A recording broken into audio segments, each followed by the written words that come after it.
भारत के इतिहास में मराठा साम्राज्य का नाम सुनहरे अक्षरों में लिखा गया है और इस साम्राज्य की नींव रखने वाले पेशवाओं में से एक थे नारायणराव पेशवा।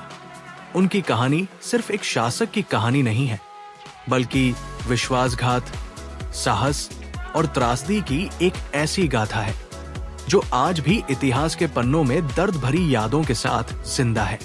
साल था 1755 जब नारायणराव का जन्म हुआ। वे पेशवा बालाजी बाजीराव के छोटे पुत्र थे। बचपन से ही नारायणराव बहुत ही समझदार और प्रतिभाशाली थे। उनके बड़े भाई माधवराव उनसे बहुत प्यार करते थे, लेकिन किसे पता था कि यही प्यार और भाईचारा एक दिन ऐसी त्रासदी में बदल जाएगा जिसकी कल्पना भी नहीं की जा सकती थी। साल 1772 पेशवा माधवराव की अचानक मृत्यु हो गई। मराठा साम्राज्य के लिए ये एक बड़ा झटका था। नारायणराव सिर्फ 16 साल के थे जब उन्हें पेशवा की गद्दी सौंपी गई, लेकिन उनकी उम्र कम थी और अनुभव की कमी थी।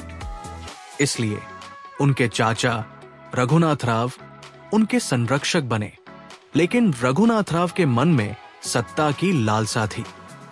वे खुद पेशवा बनना चाहते थे। नारायणराव और रघुनाथराव के बीच तनाव बढ़ने लगा। रघुनाथराव ने नारायणराव को हटाने की साजिश रचनी शुरू कर दी।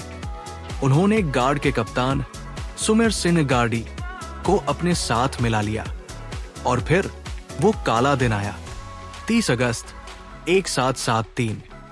नारायणराव शनिवार वाड़ा में थे। उन्हें लगा कि उनके चाचा उनसे मिलने आए हैं, लेकिन जैसे ही वे अंदर गए, सुमेर सिन्हा गार्डी के आदमियों ने उन पर हमला कर दिया। नारायणराव ने अपने चाचा से बचाने की गुहार लगाई, काका माला वाचवा, यानी चाचा मुझे बचाओ। लेकिन रघुनाथराव ने उनकी पुकार को अनसुना कर दिया और वही हुआ जो कभी नहीं होना चाहिए था। नारायणराव की हत्या कर दी गई। सिर्फ 18 साल की उम्र में एक युवा शासक का अंत हो गया।